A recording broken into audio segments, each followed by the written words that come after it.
Bueno, es precisamente en esto en lo que se basa la partida doble, la cual consiste en registrar por medio de cargos y abonos los aumentos y disminuciones que producen las operaciones contables.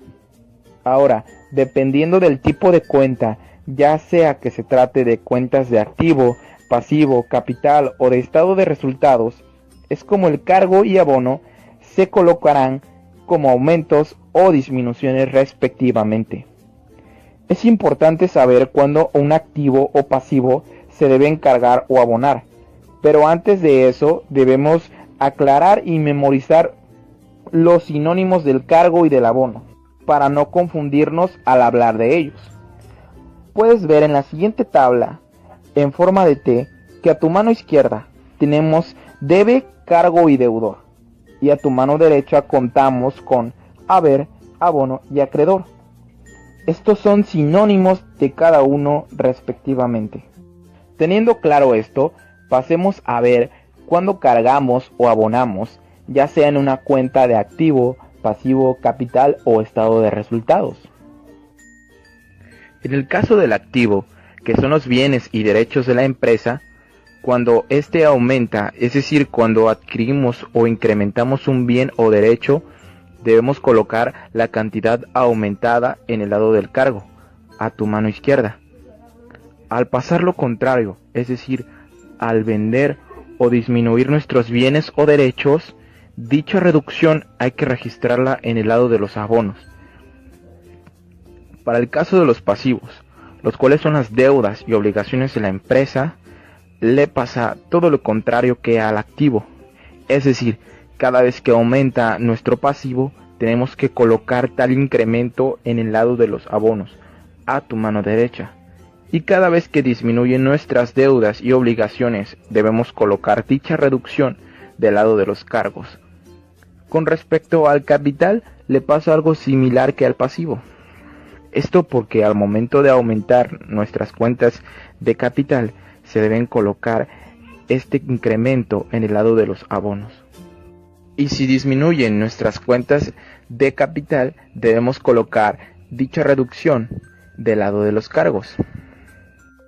Ahora hablemos del estado de resultados, que también es conocido como estado de pérdidas y ganancias. Sabemos que en él se muestran los ingresos y gastos de la empresa, así como la utilidad o pérdida en un determinado tiempo. En este caso, las cuentas que representan ingresos, como son las cuentas de ventas o productos financieros, son de naturaleza acreedora, es decir, que cada vez que haya un ingreso se colocará la cantidad del lado del abono o haber, que está a tu mano derecha. Caso contrario, las cuentas que representan gastos, como las de compras o gastos financieros, son de naturaleza deudora, es decir, que cada vez que gastemos colocaremos la cantidad del lado del cargo, o también conocido como debe. Espero que esta información les haya servido, ya que la partida doble es la base de todos los registros contables. Tendrás que dominarla y aprenderla para que en tus estados financieros, tales como el balance general o el estado de pérdidas y ganancias, puedas colocar tus registros en el lugar adecuado. Los libros contables son documentos, ¿okay?, que van a almacenar la información, ¿sí?, de una manera detallada y definida dependiendo de la característica de cada libro, obviamente. En el registro hay libros y hay registros, ¿no? Tenemos el libro diario, que va anotando las operaciones todos los días, de manera cronológica. El libro mayor, que anota lo mismo que el diario, solo que un orden diferente, nada más. Tenemos el libro caja, que va a anotar todas las transacciones que se refieren a ingreso y salida de dinero, pagos y cobros, ¿ok?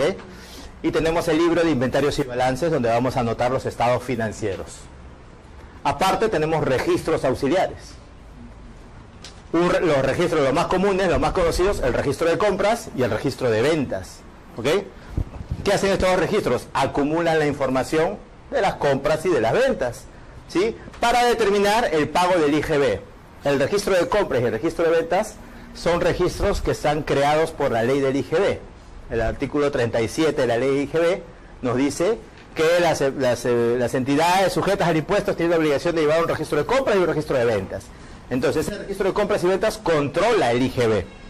Para eso sirve el registro de compras y ventas, para controlar el IGB. Tenemos el registro de consignaciones.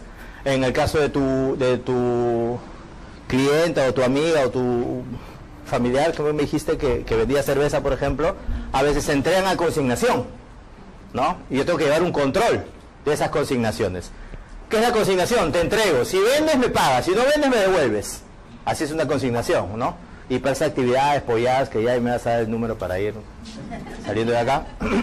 Normalmente funciona así, normalmente, a veces, ¿no? A veces te dice yo, dame 50 cajas porque yo estoy seguro que voy a vender las 50 cajas. O te dicen, dame 30 cajas y dame 20 en consignación. Listo, y van abajo.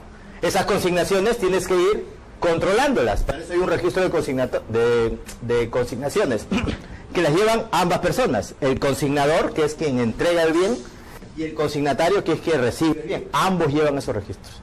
Son registros auxiliares, ¿no?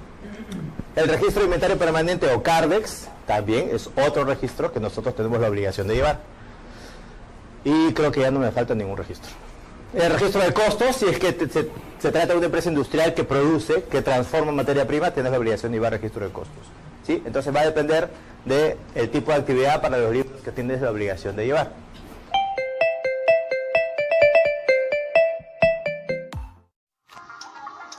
Código de Comercio.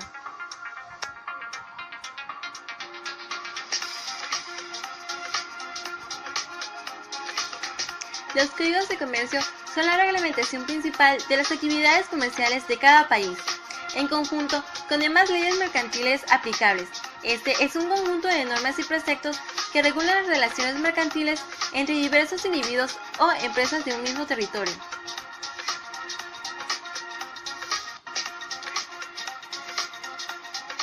En 1822 se empezó la elaboración. Hola, bienvenido a la clase. Vamos a comenzar con el tema número 5, que es balance general o estado de situación financiera. Este estado financiero ya hemos anticipado, hemos hablado un poquito de él en lo que sería el tema de la ecuación patrimonial. ¿Y por qué? Porque el balance general, balance de situación financiera o estado de situación financiera es aquel estado financiero que se encarga de mostrar a una fecha determinada la cantidad de activos, pasivos y patrimonio que posee una entidad. Cuando hablamos de a una fecha determinada es como si sacáramos una especie de radiografía, como si sacáramos una foto, una instantánea a la situación financiera de una empresa a un momento. Es decir, la cantidad o monto en unidades monetarias que la entidad posee en cuentas como caja, banco, cuentas y efectos por cobrar, inversiones, propiedad, plantilla y equipo, cuentas por pagar, impuestos por pagar, el capital social, las reservas, el superávit operacional a una fecha determinada. Entonces, por eso se dice que este estado financiero muestra lo que es la ecuación patrimonial. No olvidemos que la ecuación patrimonial es aquella que muestra el equilibrio que existe entre el activo y la sumatoria del pasivo más el patrimonio, es decir, los recursos de la entidad, que serían sus activos, y la fuente de dichos recursos, bien sea que esos recursos o ese activo esté sustentado por terceras personas, que sería el pasivo, las obligaciones con terceros, o con el capital, más las reservas, más el superávit, que han aportado los socios o los accionistas de esa empresa. En el caso, por ejemplo, cuando te hablo de accionistas, son empresas o compañías que se han constituido con títulos valor llamados acciones. Por otra parte, cuando yo digo balance general, a lo mejor ustedes conocen, es el estado de situación financiera, aunque yo como más hablo es como estado de situación financiera. ¿Cuál nombre es correcto? Te recuerdo que de acuerdo a los parámetros que estamos estudiando, que son los parámetros establecidos por el IASB, de acuerdo a la norma internacional de contabilidad número 1, al marco conceptual de contabilidad y a NIF para pymes, vemos que podemos llamar a estos estados financieros como deseemos, siempre y cuando sea de utilidad o sean comprensibles adecuadamente para los usuarios de dichos estados financieros. Cuando vamos a elaborar el balance general o estado de situación financiera, tenemos que recordar que mostrando únicamente en un primer momento, cuando la empresa arranca operaciones, mostrando nada más activo, pasivo y patrimonio es suficiente. Pero cuando la entidad comienza a operar, va a obtener o debería obtener una serie de ingresos y también va a tener una serie de costos y de gastos. Para que la ecuación patrimonial cuadre, estaríamos hablando de una ecuación patrimonial ampliada. ¿Por qué? Porque tenemos que adicionar esta parte que sería lo que llamamos, tendríamos que adicionar esta parte que sería lo que llamamos estado de resultados, estado de resultados o estado de ganancias y pérdidas, ¿sí? Cuando en el estado de resultados hay ganancia, tenemos utilidad. Y esa utilidad la vamos a traspasar a través del asiento de cierre, que ya lo hemos visto, al patrimonio. Al patrimonio va a sumar. Y lo vamos a llamar a la cuenta superávit, o se puede llamar superávit operacional, o también se puede conocer en algunos libros como utilidades no distribuidas. Esto, repito, si hay utilidad en el estado de resultados, va a sumar al patrimonio. En cambio, si en el estado de resultados por cualquier razón hay pérdida, vamos a restar. Esa pérdida en el asiento de cierre va a quedar por el debe. ¿Sí? Cuando nosotros hacemos el asiento de cierre y saldamos o dejamos con saldo cero cuentas como ventas, como ingresos, ganancias, gastos, compras, la pérdida va a quedar por el debe. Esa pérdida se traspasa o pasa a mostrarse en el patrimonio restando. Y lo vamos a llamar, generalmente se llama la cuenta que utilizamos, pérdidas acumuladas. Es la forma, repito, para que en la ecuación patrimonial o nuestro balance general o estado de situación financiera cuadre. Yo te invito a dar un valor económico y actual a otro sujeto llamado acreditado. El acreditado va a tener la obligación de devolver su valor o equivalente en el tiempo pactado.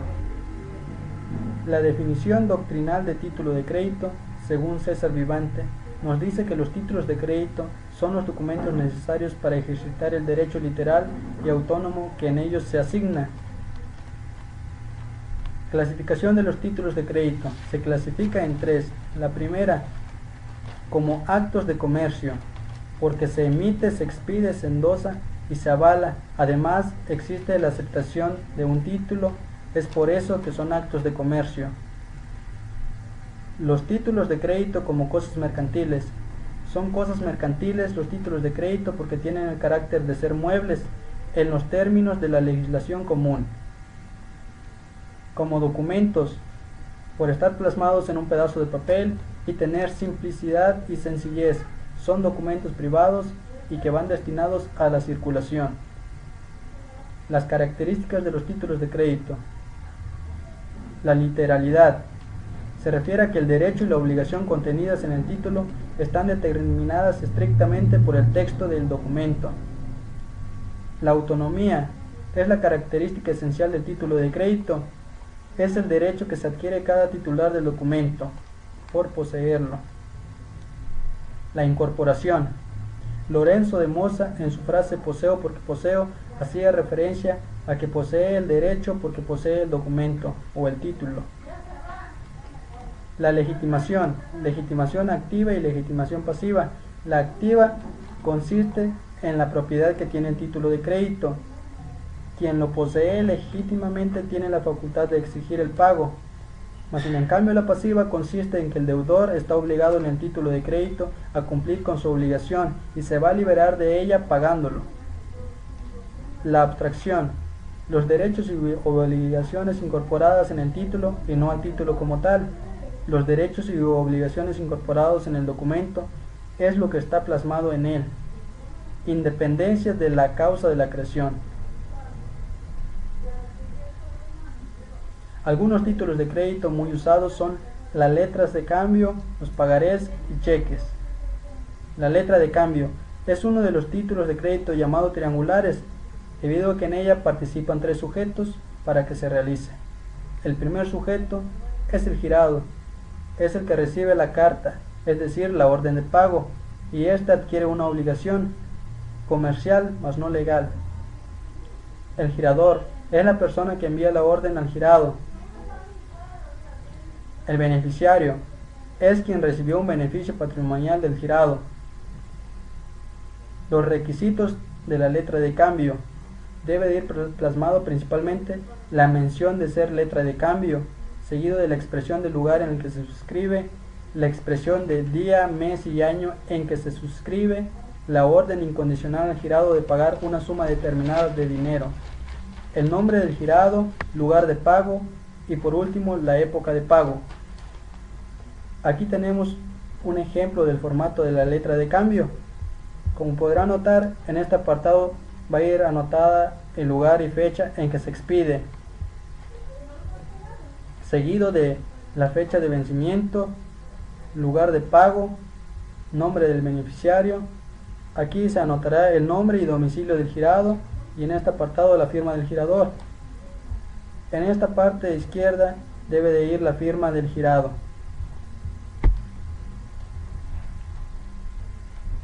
¿Cuándo va a vencer la letra de cambio? El vencimiento a la vista se refiere a que la letra debe ser pagada en el momento de su presentación del cobro. Vencimiento a cierto tiempo vista y a cierto tiempo fecha. Nos indica que la letra debe ser pagada en determinado tiempo después de su presentación o de la fecha que se indicó en el documento. Vencimiento a día fijo significa que la letra debe ser pagada en el día que se señaló.